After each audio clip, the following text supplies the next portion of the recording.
Welcome to our author in residence series on Build the Damn Thing, how to start a successful business if you're not a rich white guy. My name is Colin Mahan, and I'm a director of programs at the NASDAQ Entrepreneurial Center. And for those of you who may not know, the NASDAQ Center is a nonprofit that's building a better path for entrepreneurs worldwide by improving inclusion, access, and knowledge in entrepreneurship. As you may just see in the chat, the NASDAQ Center, along with our partner Mentor Cloud, launched a free mentor matching platform for entrepreneurs called Mentor Makers.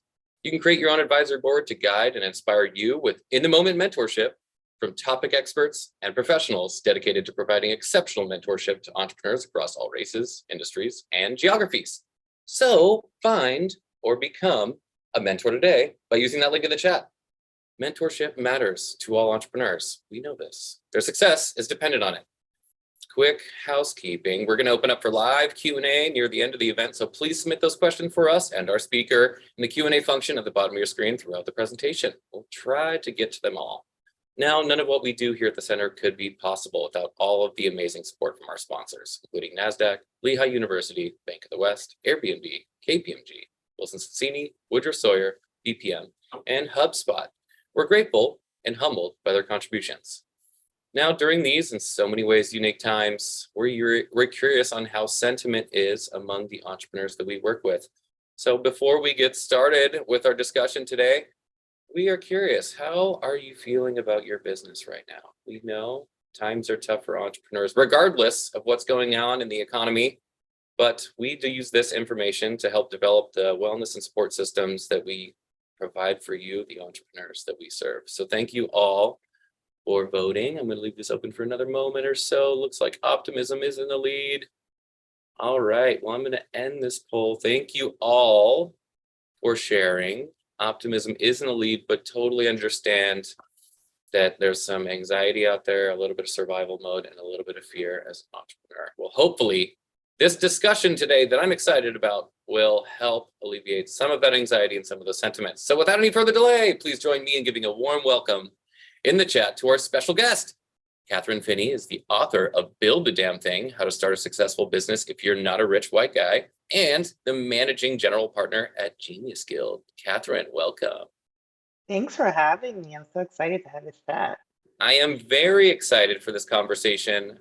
So let's just jump right in. So, Kathryn, what happened during your elevator pitch to a full room of incubator tech bros that inspired you to write this book? Yeah, I grew up in Minneapolis, right? And so I was used to being the only person of color in the room. But I entered this incubator program in 2009. And for those of us who can remember back in 2009, tech was deep in its broiest of broness at that point.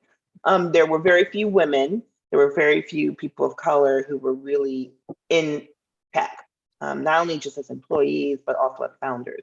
And so I entered into this incubator where there was about 45 people, 4 women, and one person of color, myself.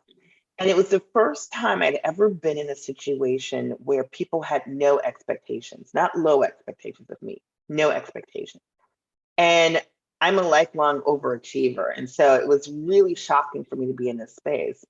So one of the things you did in this incubator program is you got up and you pitched your idea. And they would cold call you. They would cold pick you up to go and pitch like right, at any moment. They never picked me. And so I volunteered myself. And I said, I want to pitch my idea. At the time, it was a tech-enabled beauty company for women of color. Subsequently, since that time period, we have known that market is a very successful market. We had Shea Moisture that exited. I think they sold to Procter & Gamble for over $1 billion, right? And a number of other beauty companies led by Black people, Black women have exited for several hundreds of millions of dollars. But in 2009, that wasn't the case.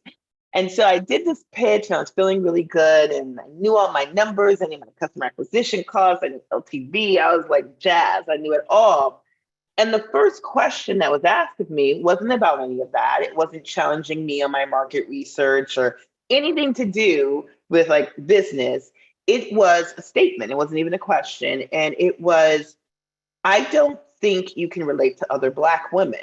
And this was said to me by one of my white fellows in the class or in the incubator. And he said it in a group of 200 mostly white male VCs. And he said that he didn't think I could relate to other Black women because I had an accountant. And at that moment, and I'm in front of this group of people trying to calculate, how do I react to that? Because it was just such an absurd statement. Like, I knew how to react if I was challenged on my business fundamentals. That I knew how to respond to. But someone challenging me on my identity and my ability to relate to my customer who wasn't even a part of my identity, it was just absurd. And like many people, when we're put in these sort of positions, you have to do a mental calculation. You can't, as the kids would say, you can't pop off. You can't get mad, right? Because if I was to get mad, it would be, Black women don't have the ability to be in this space, or women are not emotionally capable to be in this space. Any excuse. And so it really stuck with me. The next day, I went to go talk to the head of the incubator, and he listened to me really intently. He's like, it's obviously what you're doing. At that time, I was also correspondent for the Today Show because I had a startup that was focused on budget fashion. So I already had this community and had this platform. And he said to me, what you're saying sounds good. It's great. Like, you obviously know this market, but I don't know of any Black woman who ever received venture funding, and I don't think you'll be the first. And then he said, thank you, which meant it was time for me to go. And it was infuriating because at that time, there was no mentorship. There was no one. Who would I turn to in 2009? Interestingly enough, as I was writing the book and it's recounting like that sort of episode and how it really impacted me, I used that though as a catalyst. So I didn't leave tech, which I think many people would have done, and I would have totally been justified in like completely leaving and heading out the door. But it was like, how do I make sure that other women like myself don't have this sort of challenge? Because here I am with everything that everyone should love. I went to an Ivy League institution. I had this great business. I built it. I even at the time was married to my engineering talent, which is like, really great. I had in-house engineering talent, literally. And it was still not good enough, right? It still was this question. And so it really helped me when I was like thinking of this book to write it. And I wrote it for people like myself, who are trying to build companies, and we're reading books, many of the business books that I actually like quite a bit and love, but don't address the unique challenges that we have. And there's unique challenges that come when you're a woman, when you're a person of color, when you're, maybe have a disability, when you have a different sexual orientation or identity, that frankly makes it a challenge to build. And how do we do it? We're not going to just stand on the sidelines and not build things. We're going to build the damn thing. So how do we do it? How do we navigate these sort of systems and structures that weren't built for us? And that's why I wrote the book. I love that. And thank you for sharing your lived experience with us. And I have no idea. I was the That first was a off, doozy of a lived experience. Secondly, I was the one to choose this book. I was very excited about it because I know everybody in our community would love to hear it. And I'm just really excited about you just taking the leap to write it. So talking about taking the leap, for those that have already done it or thinking about doing it, what are some of the first steps in identifying that your startup's worth it just from the beginning? And this is going to sound really simple, but is there people who are willing to pay a premium? And what I mean by a premium is the cost for you to do your service or product or what have you, plus a percentage profit for yourself. Is there people out there willing to do that? If not, then it's a hobby. If you don't have someone willing to pay a premium for what you are building, it is a hobby.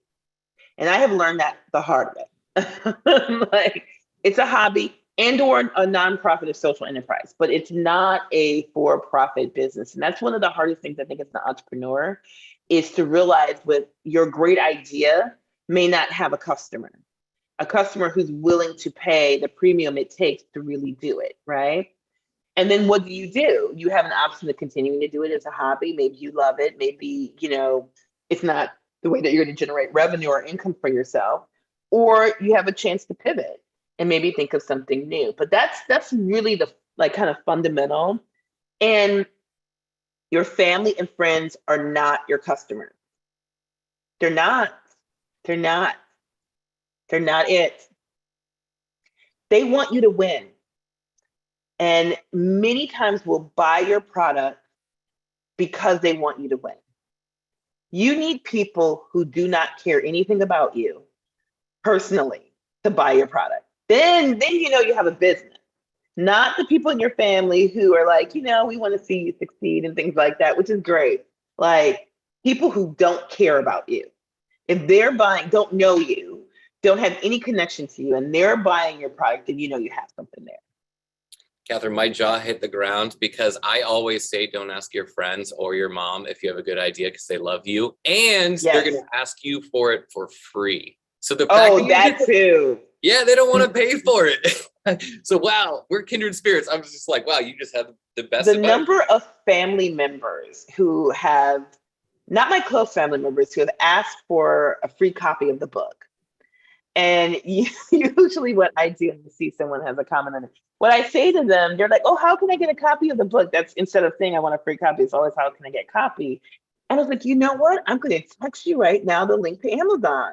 So you can go and buy it right away. I'm like, it's like the book is like $20 on Amazon. You'll be okay. You can buy this book to support. But yeah, and especially when you come from a resource poor community where people don't necessarily have a lot of extra income, you can, that can always be like a challenge there and navigating that. But I think it's really important that we support each other, and especially in our family. But your family member, your mom is not your customer. She isn't. You're her baby. She wants you to win. Yep. I say that as a mother. Like, Yeah. Like, I love that. So I guess shifting a little bit of gears. So your book talks a little bit about some of the 5 bald-faced lies entrepreneurs need to ignore when starting their business. So what are the 5 bald-faced lies? Yeah, I'll name just a couple. So one is that you need to know how to code. And this is really not the case anymore. There's a lot of what we call no code or low code solutions. One being a situation like Squarespace, right? Or Wix or any of these sort of sites where you can quickly get, particularly if you have like an e-commerce business, you can quickly get it online within a couple of hours. It used to be that you had to hire a web developer, learn how to code yourself and build this back end and stuff like that in order to get your website to show up. You don't have to do that anymore. So you can quickly have a web-enabled, tech-enabled business fairly quickly now. So that's one of the fallacies. Another one is that you have to follow the rules, that there's some sort of rules that you have to follow in terms of what, particularly in the startup space, what a startup is. And that is utter nonsense. And the way I explain to people is like, I remember, again, back in the day, because I've been in these startup entrepreneurial streets for a while. I was at an event with the founders of Rent a Runway. This is right at the beginning of them starting. So it was like 2010 or something. And I always say this name wrong. He just wrote a book. His name is Andy, the founder of Bonobos, the khaki pants people. Yeah, I think it's Bonobos, but I don't really know. Bonobos. I go. always get it wrong. So we're at this event, and I was at another event with Rent a Runway maybe a couple of months before, and they were being completely dismissed. Because they're like, oh, that's a lifestyle business. oh, women are not going to want to rent clothes for things. Oh, I mean, it was just like the litany of like stuff I heard that was like put to these founders. So fast forward and Bonobos opens, and it's like a startup about khaki pants for men. That's pretty much what it was at the beginning. And they were like, it was the greatest thing that ever was invented. And it's like, and what I learned from that I thought was really interesting is that there are no rules and that the people who control capital are the ones who are creating the rules of what a startup was. They were determining a startup. And so Bonobos, of course, was a great startup because they needed khaki pants.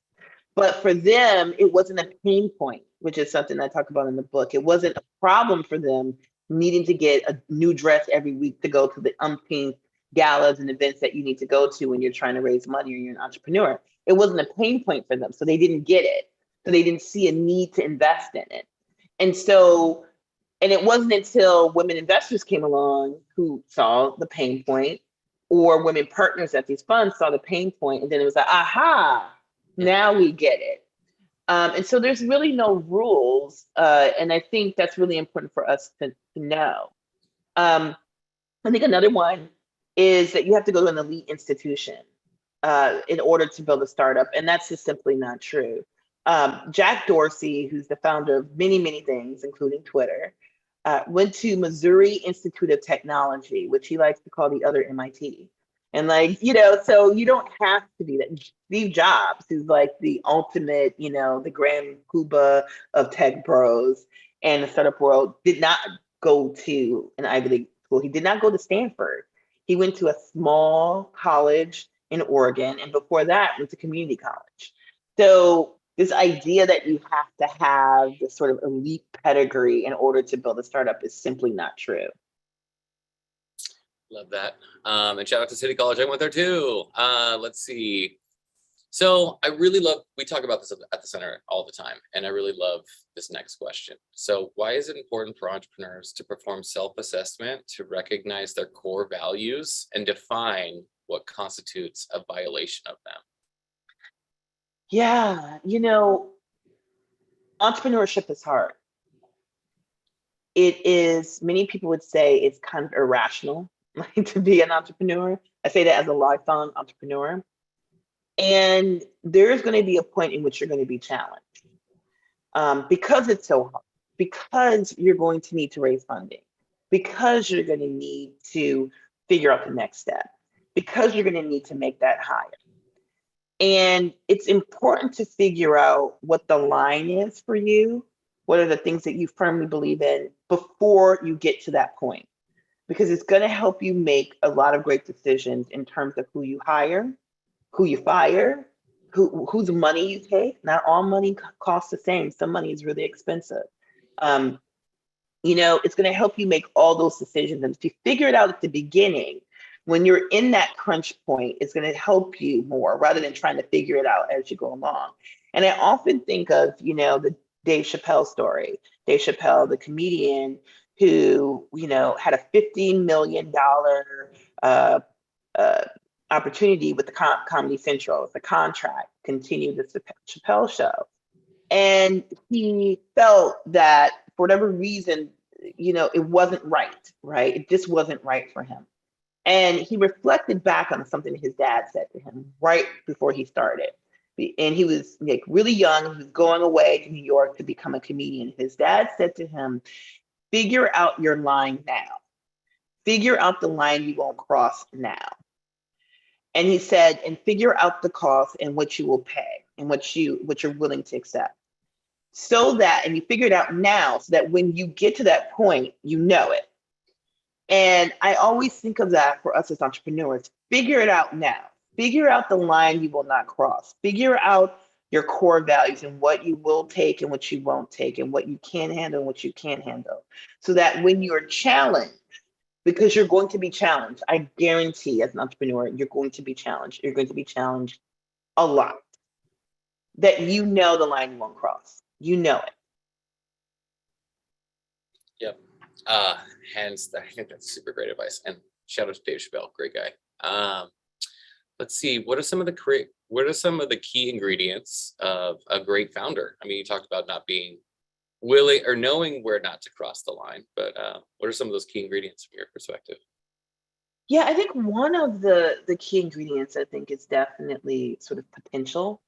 And people who are able, and not just having potential, but able to harness potential within. I think that's very, very, very important.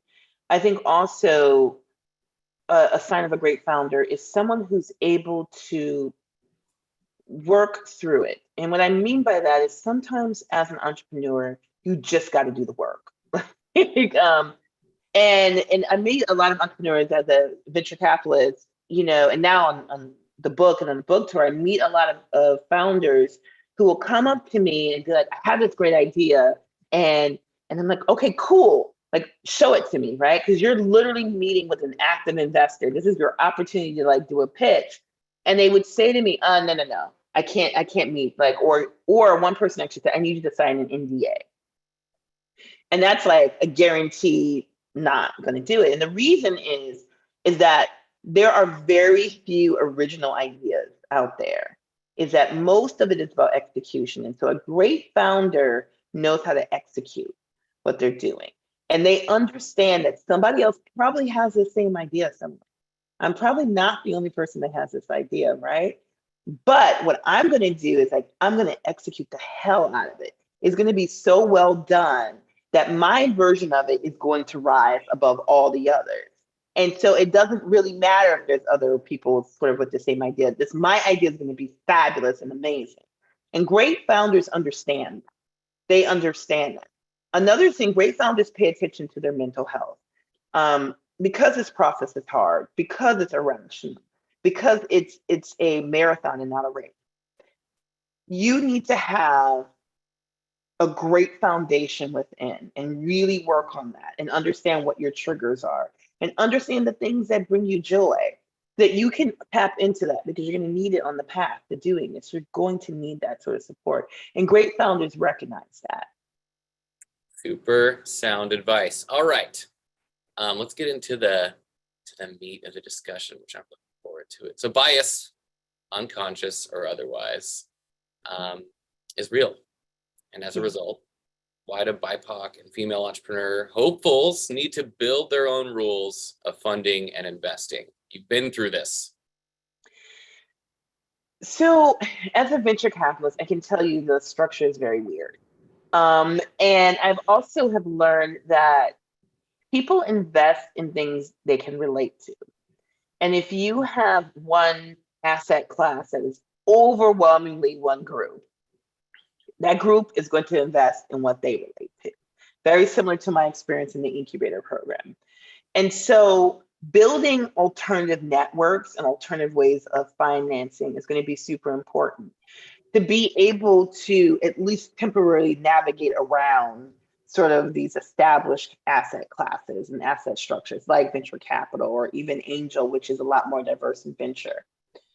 So looking at different things like, equity crowdfunding, which I'm really excited about, selling parts of your company to, a larger group of people that are maybe not necessarily VCs, but may have a real interest in what you're building.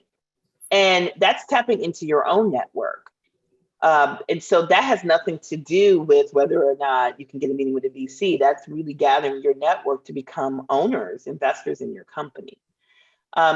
Things also I think are really interesting, like the micro lending platforms, like ACO and others that can give you like the small lending dollars that you need to get started. Grants, and there's a lot of grant opportunities now, especially with the Build Back Better program that just passed. There's a lot of local grants for small businesses in communities around the country.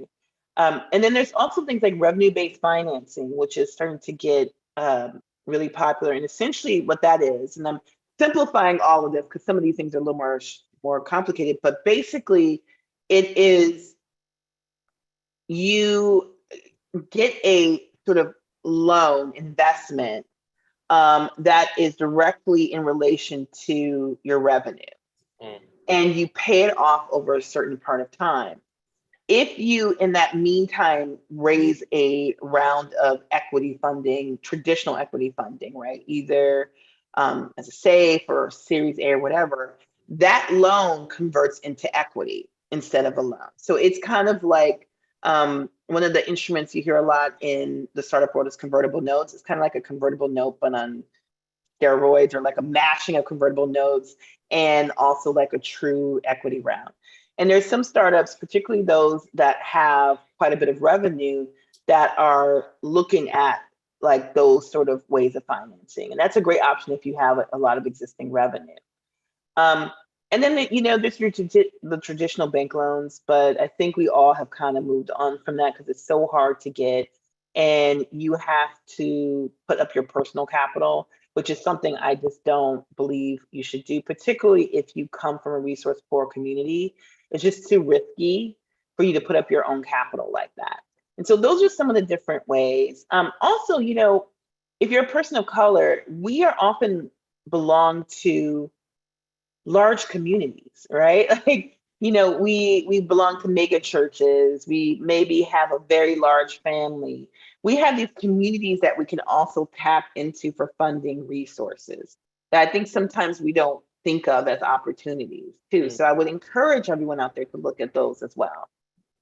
I love that. Just like a great overview of all the different options. Also, CDFIs Yes. are also a Community super development financial institutions. Yes. Yep, they are a super sneaky early stage capital mechanism that not enough people know about it. So if you never heard of it, just do CDFI and then your city, and there's probably one there, and they cut checks. And they're very well capitalized. They're one of the groups that got a significant boost in funding from the Build Back Better plan. Yep, love it. So you've been on both sides of the table, Kathryn. So what's your advice for creating an eye-catching elevator pitch and pitch deck to share with investors? So one of the overall pieces of advice I give, particularly people who are new to the startup space, do not spend time writing a business plan. I'm not going to read it. I'm just letting you know that. And no other investor is going to read your business plan. That's not how we kind of move. So focusing on a pitch deck, and initially 10-slide pitch deck. Doesn't need to be more than 10. If I have questions, I'm going to ask you. And so don't need to do a 50 deck where I'm not going to listen. It's just a waste of your time.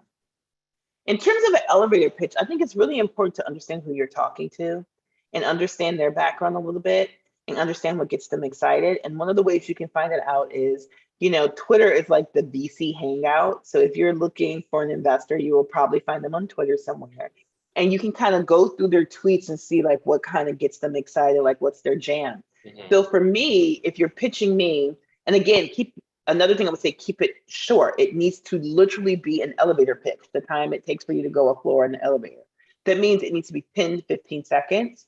It needs to be very quick, and it needs to appeal to something that I'm interested in. So if you came and pitched me and said, hey, I have a new type of baseball that, I'm going to like develop, that's not going to get me excited because I'm not into baseball.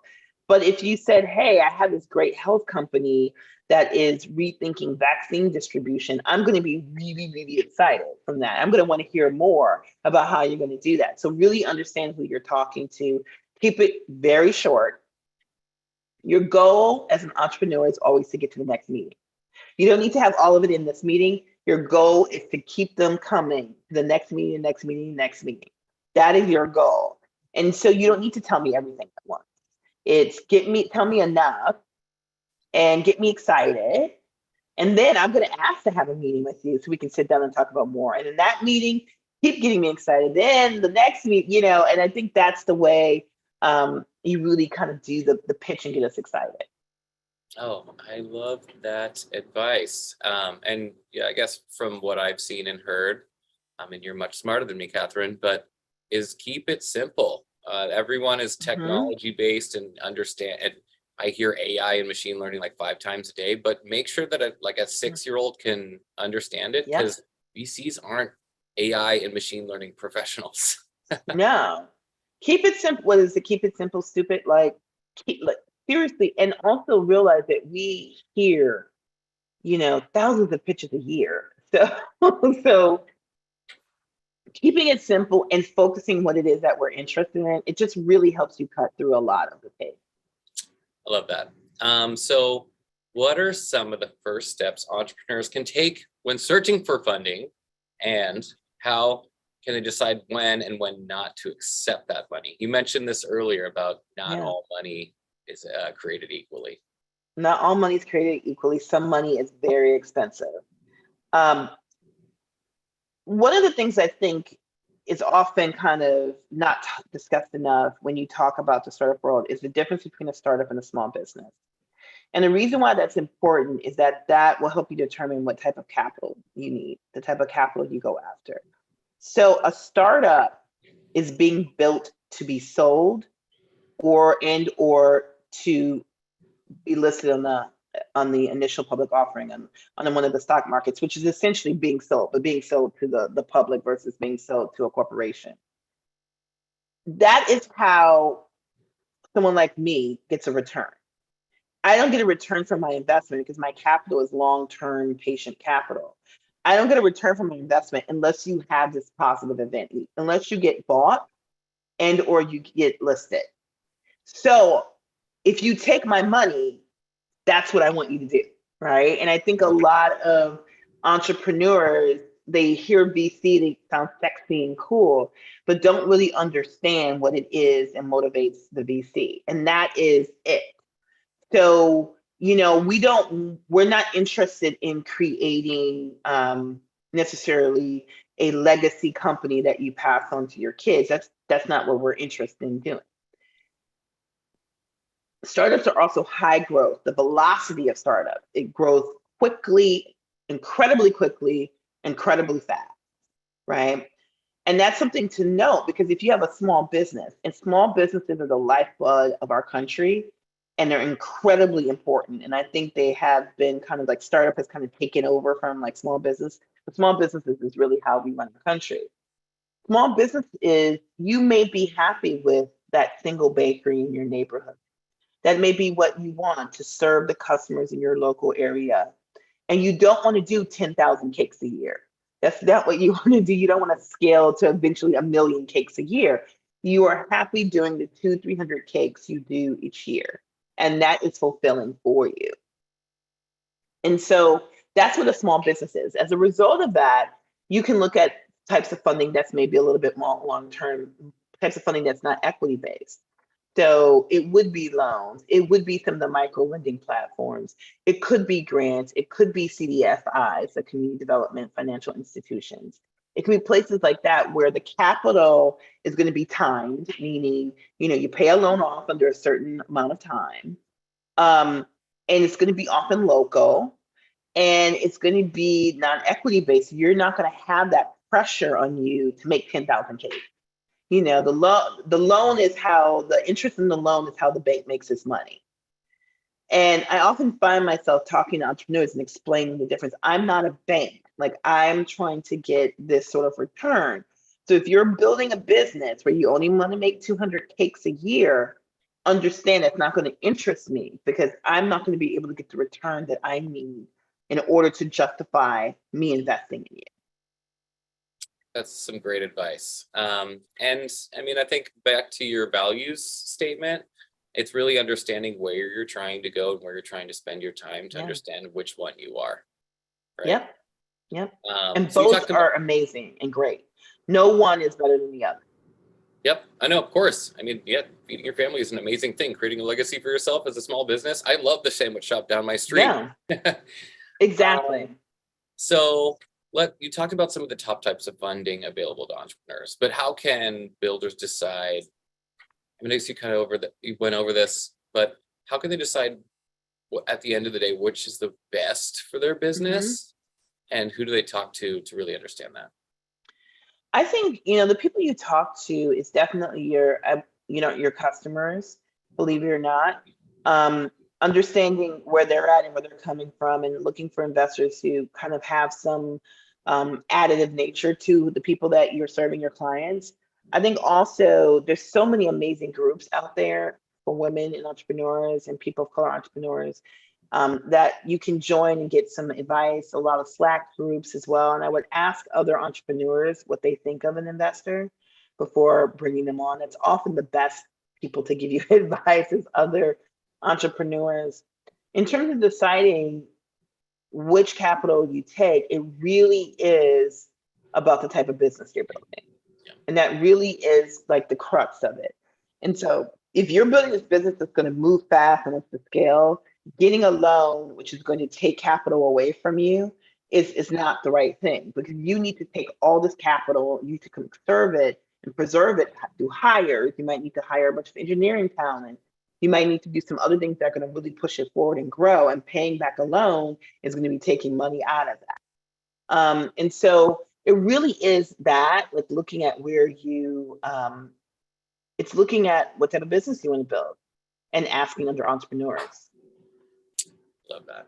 So speaking of communities, because communities are a big part of what we do here, what's a personal advisory board and what kind of people should that board consist of?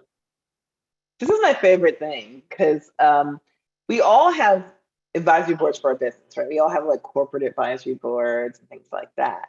And they're looking out for the best interest of the business. Your personal advisory board is looking out for the best interest of you. They're about the business of you. And they want to see you when you succeed. And this is where you can have your family members. And these are people who help you sort of navigate. And it becomes particularly important when you are what I call a builder in the book, someone who isn't a rich white guy. And it's helping you navigate the things that come up that are, frankly, maybe not having to, something that our white male counterparts have to deal with. So one of the people I have on my advisory board is what I call like a blocker, an enforcer. And that's my mom. And my mom, you know, she's a 75-year-old Black grandma. No one's going to argue with her. You just wouldn't win anyway. It just would be stupid. But what she does is, you know, whenever there's news that comes out about some sort of success, or Kathryn just raised a fund or things like that, I would always have certain family members who would reach out, because I come from a resource poor community. They're like, you know, we need X, Y, and Z. Can Kathryn get this for us? And my mother has a particular skill set she's developed over the years. You know, I think of Taken and Liam Nielsen. That's my mom. She developed the skill set of saying no, and saying it with like a finality that like just, you know, moves it on to the next situation. And that's been really helpful for me, because I don't have to say no, because I want to help my family. Like, I want to help. I think most of us want to help the people that we love and are part of our family, but I know I can't do that. That's not what I can do. So my mother says no for me. Another person I have is someone who's a comedian. You need someone on your personal advisory board who can bring some levity to your life, because being an entrepreneur is hard, and you're going to need to laugh, and you're going to need to smile. And having someone on your team who does that is so important. So for me, it's my son. You know, he's a 7-year-old. So everything to him is like jokes and comedy. And I was saying to someone, you know, one day I was having a particularly bad day. One of our portfolio companies was really not doing well. They're subsequently doing better, but they weren't doing well. And I hear my son comes in and he's singing / rapping a song about people who live in the toilet. And so, you know, you're on this call and you're really upset and you're thinking, and then like you hear this 7-year-old voice rapping about toilet people. It really puts things in perspective. And I'm like, I literally have to like pause the Zoom. It's like, I have to, you know, it's like, I think I said I have to go to the bathroom. And I just like was crying, laughing, because it was really funny, and he was rhyming and he was unbeat, and it was like amazing. And then I was able to come back, and it was like a different Kathryn, like a calmer Kathryn. Another person is to have someone who can tell you about yourself and you can listen. Because as an entrepreneur, a lot of times we think what we're doing is amazing and great. And we're so in love with our ideas. But sometimes you need someone to tell you that your baby is ugly, that your baby is not cute. And as a mother, I think all babies are beautiful, but sometimes our entrepreneurial babies are not the cutest. And you need that person who can say that to you and you hear it. Because we can get people who can tell us negative stuff all the time, right? That's not hard to find as an entrepreneur. But for someone to tell you the truth and you can hear it, you can absorb it and process it, that's a different type of person. Having that person is so important. It has saved me hours and hours of time. And it's my business partner who became my friend and one of my closest friends. We started as business partners, became friends, and she's that person. And she can tell me, Kathryn, I don't think so. Or she'll remind me, 10 years ago, remember what happened when you did that? So why are you doing this now? Or, one of your core values is be human. Are you being human right now? Like, and I hear it because I know it comes from a place of love. And I know that she wants me to win. So I can hear what she's saying. And I'm like, oh my gosh, okay, I'm not being human right now. Or, oh yeah, I remember what happened 10 years ago. Or I remember that pitch I did for that. So why would I go back into that same room? No, I'm not going to go back into that same room. And that becomes super important. Yeah, my girlfriend gives me slices of a humble pie all the time. Yes. I need that reality check. So shout All the out to her. time. Love her. Well, to shift gears a little bit, we did a poll at the beginning of this, and it's hard being an entrepreneur in general. It's hard being an entrepreneur right now, with just the past 2 years and everything that's going on, and so much more.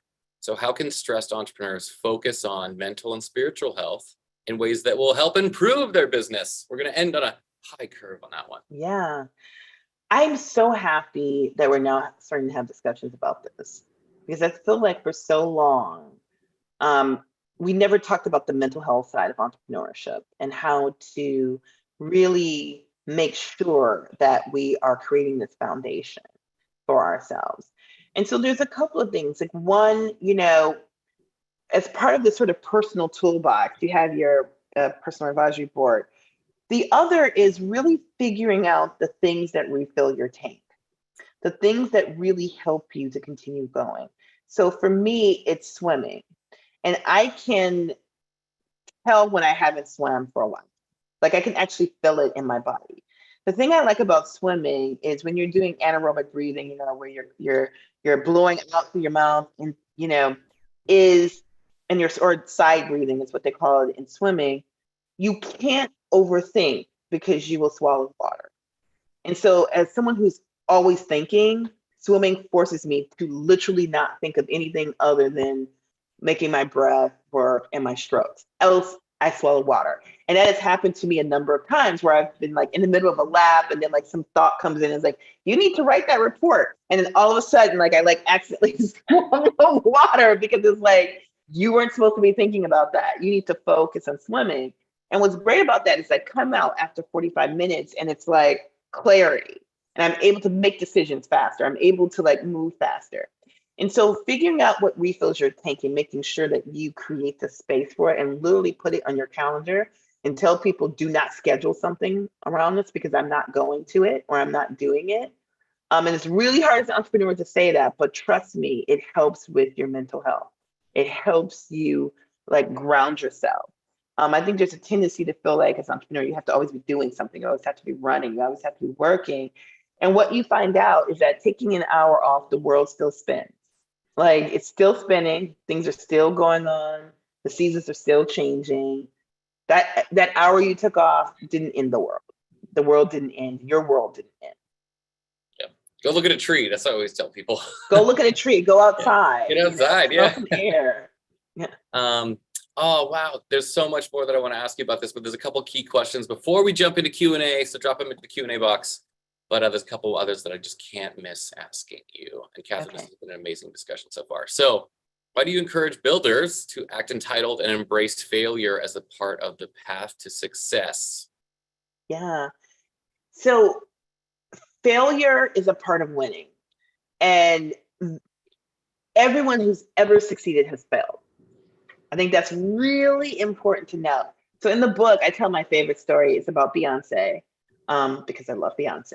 And it's a story about how the early version of Destiny's Child, when Beyonce was 12 and Kelly Rowland was 12 as well, they went on Star Search and lost. So Beyonce lost Star Search to a heavy metal band. I think their name was like Skeleton Crew or something like that, right? And so you can imagine Beyonce, who's like the queen of pop right now, right? We all can say that, loses to this heavy metal band at like the time that's probably the worst time to lose anything, which is when you're a teen. And yet took that and continued to work and did not use that point as a point of failure. And that's really, really important to note that she used that to get to the next step. And in fact, their first big hit, which was No, No, No, if you guys remember that old school No, No, No, No, No, it was actually inspired by that losing her search. And it became this huge hit. And then like, we now know where Beyonce is right now. Michael Jordan has a famous quote where he talks about all the things he's missed, the game-winning shots, the free throws he's missed, the mistakes he's made. And he says, because of those, that's why he's the greatest. Because of that.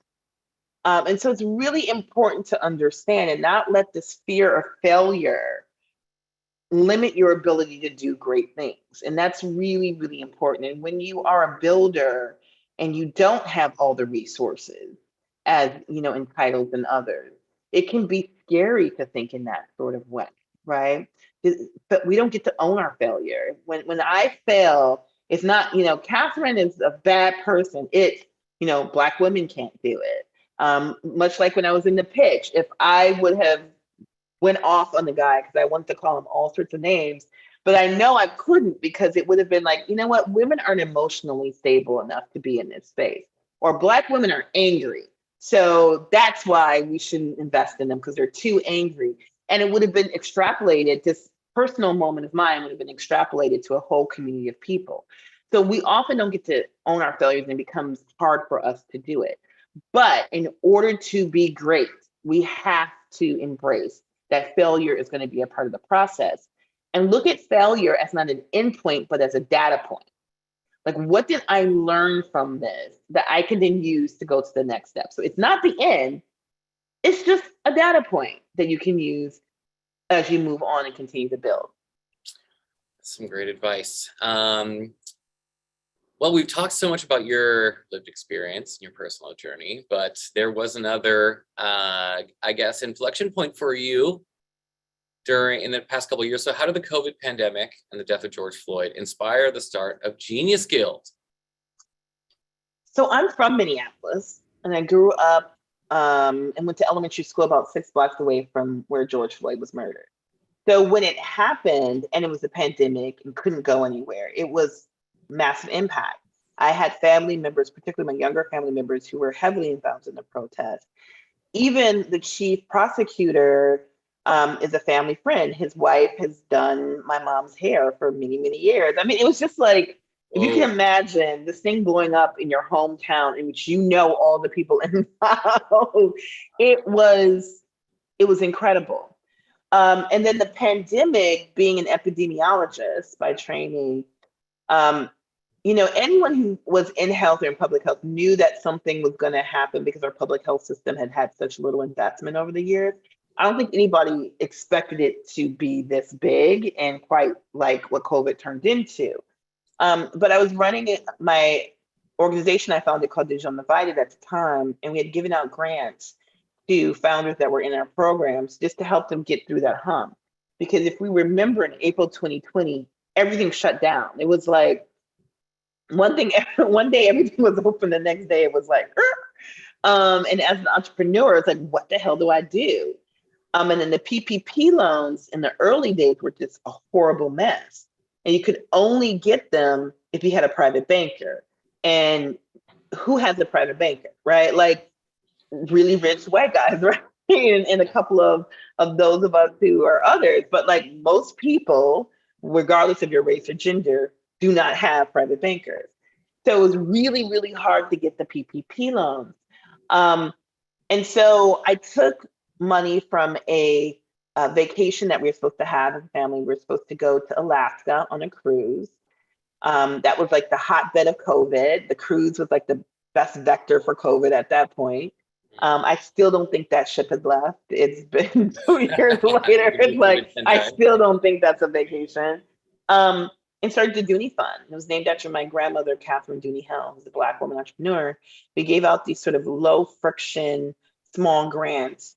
And we call it Baby You Can Do It money. It was the money that my grandmother would give me. She wasn't a wealthy woman, but she loved me very dearly. And, her and my grandfather would give me like $10, $20. And it was just, we want you to know that we see you and we're so proud of what you're doing. And here's a little something to help you along the way. And that was the idea of the Dooney Fund. And what started off as originally only giving out 100 grants has scaled to over 2,500 grants we've given out since 2020, to over 2,500 Black women entrepreneurs, over $250,000 of grants given out. And it's probably one of the greatest things I've ever done in my life. One, because I got to honor someone who I love and who helped me become an entrepreneur, who's the reason why I'm here today. And her name lives on, which is powerful. And then two, it helped affirm my own humanity. I think during the pandemic, we were all kind of reeling and not understanding really who we were as people. And my ability to do something for someone else and for them to allow me to do it for them, it affirmed who I was as a human being. And I saw the power of capital to change situations, even a small amount. And I also saw the deep mistrust people had around Black people, particularly Black women, and money. And so I had people say things to me of, what if they use the money to go get a manicure? And I'm like, we're in the middle of a pandemic where we literally can't get someone to deliver groceries. If you can find someone to come to your house and do a manicure, and if doing said manicure helps you get through the thousands of hours of Zoom calls that you're going to be on that none of us were prepared to be on. Now it's different, but back in April 2020, if you remember, none of us were prepared for Zoom calls. And is able to like handle your kids screaming and shrieking around in their underwear, true story, in the background while you're having this business meeting, then I don't want you to just get a manicure. I want you to get a pedicure too. Like, do whatever you need to do with that money in order to be able to get through what it is you need to get through in order to build your company. And so the power of that really led me to build Genius Guild. I was empowered. I saw what capital can do firsthand. And it's been amazing. I get to invest in exceptional founders building companies that help create healthy communities. And these founders are visionaries and they're rethinking health in ways that are going to be a positive impact for a lot of people. Music to my ears, and it's just so gracious of you. And I love that. So let's see, what are your go-to resources for women of color learning in startup biz, both small and scaled? I'm in California. My biz is a pre-fund phase, and it's operating part-time. Side hustle, great job. Love that. I love side hustles. In the book, I talk about how to know when you can leave your side hustle. Yeah. Right, which I think is an important thing. Resources that I use. So I've actually been using Instagram and TikTok a lot more now. And there's a couple of really interesting women-led organizations. There's Black Girl Ventures, which is based out of DC. There's Black Women Talk Tech, which has a conference. There's the Afro Tech Conference, which is actually coming up. These are all great networking opportunities, great resources. I also read like traditional publications. Like I read the New York Times every day. I read the Wall Street Journal every day. I will read TechCrunch from time to time. It's not like an everyday thing for me. I'm kind of about it. I look at resources like Hello Alan. There's a variety of things. I also like to read things that have nothing to do directly with business because I find that I also get different ideas from that. And they also stretch my mind quite a bit. So I like reading magical realism, like Gabriel Garcia Marquez or Isabella Allende, like folks like that, where it's like, it helps me to think bigger and differently. And as an entrepreneur and even as an investor, that's a very useful skill to have. So don't just think business, like I got to read just only the business publications. Think of things that help stretch your mind, not just the practical stretching, but also in the way that you think about opportunities, the way you think about business. Awesome. And for our friend in California, thanks for that question. Tech inclusion, and hopefully our production team can drop that in. Our buddy Wayne Sutton over there is doing some. I know Wayne really well. Wayne knows everybody, and I love Wayne. Everybody knows Wayne. We're OGs in this space. Yeah, we're OGs. Wayne has, when I met Wayne 7 Yes. years ago, I was like, I wish I was half as cool as you and knew half as many people. And I'm still Wayne knows everyone. Yeah. not even half as cool as him. So Tech Inclusion, check it out. That's a really great resource here in California. And I totally forgot to tell you, Kathryn, we've launched into Q&A. I've been fielding some of these from the community. So we're just going to keep rolling along lightning round style. So how do you go about finding a good fit for your business partner? I once heard to try a business class together and see if you're still friends at the end. So here's, and I actually write about this in the book. I talk about my business partner, Darlene. The best way to find and see if you can work together is to take a road trip together. Ooh. Go somewhere with them and be forced to share a room with them. And I'm talking about 3 or 4 days. You will know by the end of that if that is a person that you can deal with. Darlene and I were stuck in a snowstorm outside of Charlotte, North Carolina, in which they had no food, including Walmart. And we like had to take and make meals out of like a loaf of bread, some like olive tapenade, and like lettuce. And we're 4 days in a Holiday Inn together because we could not go anywhere during this snowstorm. And at the end of those 4 days, we're like, we can pretty much go through anything together at the end of that. Like, because we didn't want to kill each other. We actually became closer. We were like, doing stuff, making activities. So I say go on a road trip. Go on a road trip. You will discover so much about that person. It's the first time I've heard that, and I love it. I used to test my early relationships at airports, but road trips is way better. Flying with somebody, you find out a lot. Right. You see them under stress, and you see them with their guard down, particularly when you're sharing a room. You can see them with their guard down, and then you can see who that person really truly is. Yep. And with a snowstorm or a flight delay. So that's just amazing. Well, I could spend hours speaking about this book, and I'm sure you've got a million other things to do today, but I wouldn't be doing my job if I didn't ask you what you want everybody who's attended today to take away from this book. And what's the golden nugget? I think if there's anything you take away from reading this book, is that the universe is conspiring for your greatness. It's the opening quote in the book, but it's truly how I use and live my life. And that you can build this. It is going to be harder. It is. That's just the fact. It is going to be more challenging. It's going to be more challenges for you. But you can do it. You can do it because the universe, there are forces that want you to win, truly want you to win. And so just build the damn thing. Oh, what a way to end it. Build the damn thing, folks. You hear to hear first. Kathryn, thank you so much. We encourage all of you to read the book. Obviously, you got a taste here, but it's all amazing. Also, thank you all for showing up. You showed up today trying to learn and advance your entrepreneurial journeys. So, Kathryn, on behalf of everyone in attendance and everyone on our team, I'm blown away that we got to spend an hour with you today. So thank you so much. We're sincerely thankful. Thank you all so much as well. Amazing. Well, for those of you who are still trying to build a damn thing, we've got a bunch of great upcoming webinars, so you can view them in the chat. Also, we'd love to hear your feedback on what you'd like to see in the future. So on behalf of everyone on our team, thanks, and we'll see you online soon. Have a good one, everyone.